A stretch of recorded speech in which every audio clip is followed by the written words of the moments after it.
अस्सलाम वालेकुम, मैं हूं मुदस्सिर नाम और आज की क्लास में मैथ की book 6 unit number 2 exercise 2B का क्वेश्चन नंबर 2 की हम प्रैक्टिस करेंगे। क्वेश्चन नंबर 2 के अंदर हमारे जो है वो ट्रू एंड फॉल्स है, यानी कि कुछ कंडीशंस दी हुई हैं और हमें ये बताना है कि वो जो कंडीशंस हैं वो इक्वेशंस जो हैं वो ट्रू हैं या फॉल्स हैं। तो सबसे पहले अगर हम सवाल की तरफ देखें तो हमें दो इक्वल साइंस दे दिए, यानी कि यहाँ से यहाँ तक की एक स्टेटमेंट दे दी और यहाँ से यहाँ तक की सेकंड स्टेटमेंट दे दी और बीच में इक्वल साइंस का मतलब क्या बता रहे हैं कि right hand side equal to left hand side.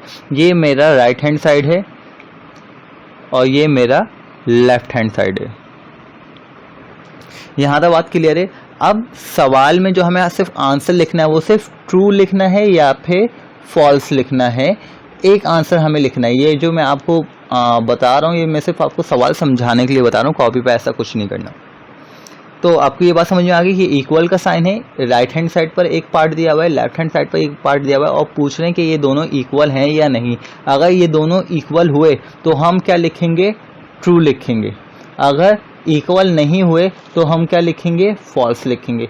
चलें चेक करते हैं कि ये एक दूसरे के इक्वल हैं या नहीं है। तो सबसे पहले हमें सवाल में जब इस तरह का सवाल होता है तो सबसे पहले हमें बताया जाता है कि हमें ब्रैकेट को सॉल्व करना है। ब्रैकेट को जब हम सॉल्व करेंगे तो यहाँ पर 35 को फिलहाल हम उसी तरह से लिखा रहने देंगे और ब्रैकेट की तरफ आएंगे। 12 में से जब 8 चले जाएंगे तो हमारे पास बचेंगे 4। इक्वल का साइन आ गया।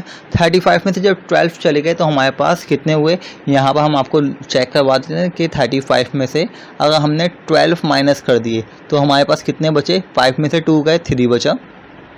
3 में से 1 गए, 2 बचे। तो ये हमारे पास एक रफ वर्क आ गया कि हमारे ने जब इस ब्रैकेट को सॉल्व करा तो हमारे पास आंसर आया 23, माइनस ऐसे ही लिख दिया, 8 इसी तरह से आ गया। अब जब इस सवाल में 35 में से हमने 4 को माइनस करा, 35 में से 4 को माइनस करा तो हमारे पास आंसर आ गया 31। किस तरह से माइनस करा यहाँ पर करके मैं आपको बता देता हूँ। 35 माइनस 4, 5 में से 4 गए, 1 बचा, 3 इसी तरह से आ गए क्योंकि 3 के नीचे कोई वैल्यू नहीं है। तो यहाँ पर हमने 31 इक्वल टू का साइन उसी तरह से आ गया। अब हमारे पास सेकंड पार्ट के अंदर यानी कि हमारे राइट हैंड साइड के ऊपर जो वैल्यूज लिखी हुई है वो है 23 माइनस 8। 23 में से जब हम 8 को माइनस करेंगे तो हमारे पास वैल्यू क्या आ जाएगी? 23 माइनस 8। 3 में से 8 नहीं जा सकता तो हमने क्या करा? कैरी लिया। कैरी लेने से ये हो गया 1 और ये हो गया 13। 13 में से 8 को जब हमने माइनस करा तो हमारे पास बचा 5। अब 1 इसी तरह से हमने लिख दी क्योंकि 1 के नीचे कोई वैल्यू नहीं थी। तो यहाँ आंसर आ गया 15। और सवाल में कह रहे हैं कि ये वाला साइड आपका लेफ्ट हैंड साइड वाला साइड जो है वो राइट हैंड साइड के इक्वल है। क्या इसका आंसर्स इक्वल आ रहे हैं?